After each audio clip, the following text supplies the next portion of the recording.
Janasena party Chandragiri నియోజకవర్గం ప్రత్యేక ధన్యవాదాలు తెలియజేసుకుంటూ ఈరోజు చంద్రగిరి నియోజకవర్గంలో జరిగినటువంటి ఆత్మీయ సమావేశానికి ముఖ్య అతిథిగా చేసినటువంటి ఆర్ఎస్ శ్రీనివాస్ గారు గ్రేటర్ రాయలసీమలోని అత్యధిక మెజారిటీ చేసిన ఏకైక వ్యక్తి మా సోదరుడు ఆర్ఎస్ శ్రీనివాస్ గారికి ప్రత్యేకంగా తెలియజేసుకుంటూ ఈరోజు చంద్రగిరి నియోజకవర్గంలో నియోజకవర్గ స్థాయి నాయకులు మండల నాయకులు కలిసి ఆత్మీయ సమావేశం నిర్వహించడానికి ఈ సమావేశంలో ముఖ్య ఉద్దేశం ఎన్నికల్లో గత ఎన్నికల్లో 2024లో క్రియాశీలంగా పనిచేసి ఉమ్మడి అభ్యర్థి అయినటువంటి పులివర్తి నాని గారిని గెలిపించడానికి అత్యంత కృషి చేసినటువంటి నాయకులందరినీ కూడా కానీ వారిని సన్మానించి వాళ్ళని గౌరవించి అదేవిధంగా జనసేన పార్టీ ప్రతిష్టాత్మకంగా నిర్వహిస్తున్న క్రియాశీలక సభ్యత్వాల్లో 4 విడతలో దాదాపు 3472 సభ్యత్వాలు చేసి దాంట్లో అత్యధిక 5502 సభ్యత్వాలు నేను చేయడం జరిగింది. నాతో పాటు మిగిలిన అందరినీ కూడా కానీ క్రియాశీలక సభ్యులందరినీ కూడా కానీ ఒక మొమెంటో ద్వారా గౌరవించడం జరిగింది. దాంతోపాటు మున్ముందు రానున్న రోజుల్లో ఈ యొక్క 3 పార్టీలతో కలిసి కూటమి నాయకులతో కూటమి పార్టీలతో కలిసి ముందుకు ఎలా వెళ్ళాలి, పార్టీని గ్రామ స్థాయిలో మండల స్థాయిలో బలోపేతం చేసి బూత్ స్థాయిలో ఏజెంట్లను ఎలా తీసుకువెళ్ళాలి కార్యాచరణ. అదేవిధంగా లోకల్ బాడీ ఎలక్షన్ లో మనం పోటీ చేయడానికి సర్పంచ్, ఎంపీటీసీ, జడ్పీటీసీ స్థానాలకి ఇప్పుడు నుంచి ఆశావాహం ఎంకరేజ్ చేస్తూ రేపు పొద్దున 2029లో చంద్రగిరి నియోజకవర్గంలో జనసేన జెండా ఏ విధంగా అయితే తిరుపతిలో ఎగురవేశామో అదేవిధంగా ఎగురవేసే విధంగా కార్యాచరణ చేసే విధంగా మా మండల అధ్యక్షులు, మండల నాయకులు, మా లీగల్ నాయకులతో కలిసి ఈరోజు సమావేశం నిర్వహించడం జరిగింది. ఈ సమావేశానికి విచ్చేసి ఇంతటి ఘన విజయాన్ని అందించిన ప్రతి ఒక్కరికి పేరు పేరున ప్రత్యేక ధన్యవాదాలు తెలియజేసుకుంటూ ఈ చక్కటి కార్యక్రమాన్ని కవర్ చేసినటువంటి ప్రింట్ అండ్ ఎలక్ట్రానిక్ మీడియా మిత్రులకి ప్రత్యేక ధన్యవాదాలు. జై జనసేన, జై పవన్ కళ్యాణ్. థ్యాంక్ యూ అన్న.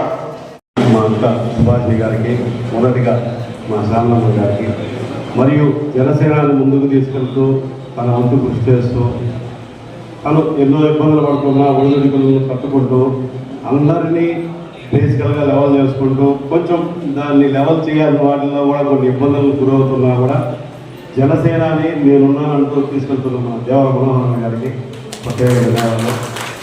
నేను 2 మాటల్లో ముగిస్తాను. నేను ప్రజారాజ్యంలో మొదటి నుంచి పనిచేసినప్పుడు మనోహరంగా నాకు ఎవరు తెలియదు, నాకైనా చిన్నవాళ్ళు అన్నాడు. అప్పుడు ఒకసారి అన్నాడు ఆమె ప్రజారాజ్యంలో పనిచేసినప్పుడు మీ దగ్గర నేను చూస్తాను, మీలాగా నేను లీడర్ కావాలనుకున్నాను. కానీ ఈరోజు ఆయన దగ్గర మీరందరూ మళ్ళా పిక్చర్లో చేస్తున్నాం అంటే ఎంత కృషి ఉంటే, ఎంత ఇబ్బందులు ఉంటే ఆ స్థాయికి వచ్చింటారో ఆలోచించుకోవాలి. కానీ కొన్ని మన మండలాలలో వ్యతిరేకత అవి ఉన్నాయి. దాన్ని కూడా సానుకూలంగా స్పందించే విధంగా చేయాలనేది చాలా వరకు ప్రయత్నాలు జరుగుతున్నాయి. కలుపుకొని పోవాలా, ఎందుకంటే చాలా వరకు వ్యతిరేకత భావం అనేది ఉంది. మన జనసేన వల్లే మన వ్యతిరేకత అంటే అవతల పార్టీ వాళ్ళు మనం చూపు చూస్తారు. దాన్ని కూర్చొని మాట్లాడుకొని ఏ విధంగా సానుకూలంగా స్పందించుకోవాలని చేసుకుంటేనే అవతల వాళ్ళు ఇప్పుడు మనం అందరం కలిసి పని ఎన్డీఏ కూటమిలో 3 పార్టీలు కలవడానికి గెలిపించడానికి ఇక్కడ మనం నాని కోసం ఎంతో కృషి చేశాము.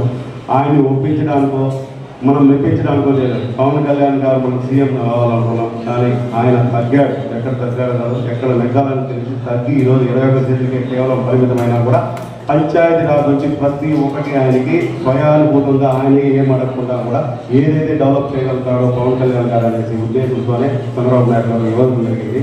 అదేవిధంగా మన నియోజకవర్గంలో 6 మండలాల్లో కూడా కొన్ని రేషన్ షాపులు కావచ్చు, నామినేట్ పోస్టులు కావచ్చు, ఇవన్నీ కూడా కొన్ని సముచితంగా జరగలేదని ఒక వ్యక్తి భావన ఉంది.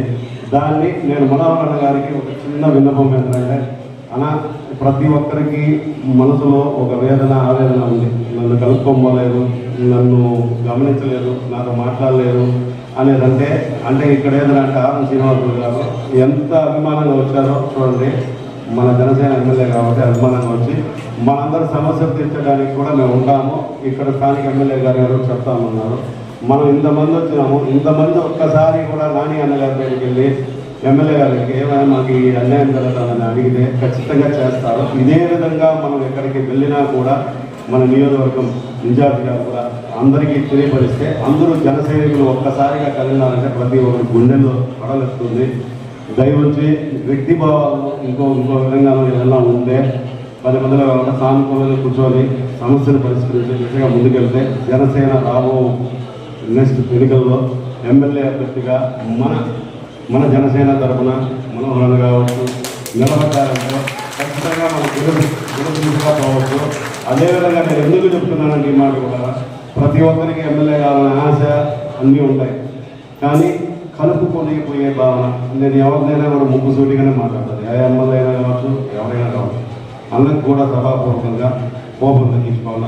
నాకు నీకు కోపం ఉంది, నీకు కోపం తగ్గించుకునేసి ఒకటన్నా రాజకీయం అంటేనే మన గురువు గారి నుంచి నేర్చుకోండి. ఎంత కోపం ఉందో అంతా తగ్గి అతి ఆవేశం తగ్గించి తలదించుకోవాలంటే వెనకడుగు వేసాడంటే అది తగ్గి కాదన్నా ఒక అడుగు ముందుకు వేసాడంటే ఏ విధంగా ఉంటుందో బాబు ఇంకొక 2 సంవత్సరాల స్థానిక ఎలక్షన్లో కూడా చూపించచ్చు మనము. అదేవిధంగా ప్రతి ఒక్కరిని దయచేసి ఎటువంటి పరిస్థితుల్లో నాయకత్వము కావాల్సిన వాళ్ళు, నాయకుడుగా కావాల్సిన వాళ్ళు, ఎమ్మెల్యేగా తెలవాలంటే ఇక్కడున్న వాళ్ళందరూ కూడా చెడ్డోడు కావచ్చు, మంచోడు కావచ్చు, నేను వ్యతిరేకత ఉండేవాడు కావచ్చు, వీళ్ళందరూ నువ్వు నాయకుడు అంటే ఎమ్మెల్యే అంటే మీరు రేపు రాబోయే ఎన్నికల్లో ఎమ్మెల్యే అవుతారు ఖచ్చితంగా. దాన్ని మీరు కొంచెం అక్కుంది కొన్ని అక్కయితే సెటిల్మెంట్ బాగా నీతికి ఎవరు ఏ విధంగా మాట్లాడాలి, ఎంత చేయాలనేది మాట్లాడాలి. సానుకూలంగా కొంచెం కోపం తగ్గించుకొని ఆవేశంలో బాధలో మనం చేసే చిన్న పొరపాటే అది పెద్ద పొరపాటు.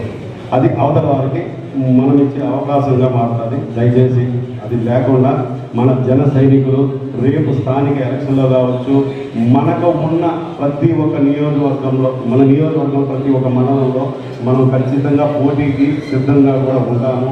సిద్ధపడాలా. ఇక్కడ స్థానికంగా ఉన్న రేషన్ షాపులు కానీ, అదేవిధంగా స్థానికంగా ఉన్న పోస్టుల మీద కూడా దాని గురించి ఈ మధ్య జరిగిన దాంట్లో చిన్న పొరపాట్లు కూడా జరిగినాయి, కొన్ని వచ్చాయి. దానికోసం కూడా మనందరూ 6 మండల అధ్యక్షులు కావచ్చు, అధ్యక్షులే కాదు మన జనసైనికులందరూ పోయి మాకు ప్రత్యేకించి 30% మనకి ఇవ్వాలి రాజకీయాలను దీన్ని నేను ఒక్కరవ పెట్టి ఓకే జై జనసేన.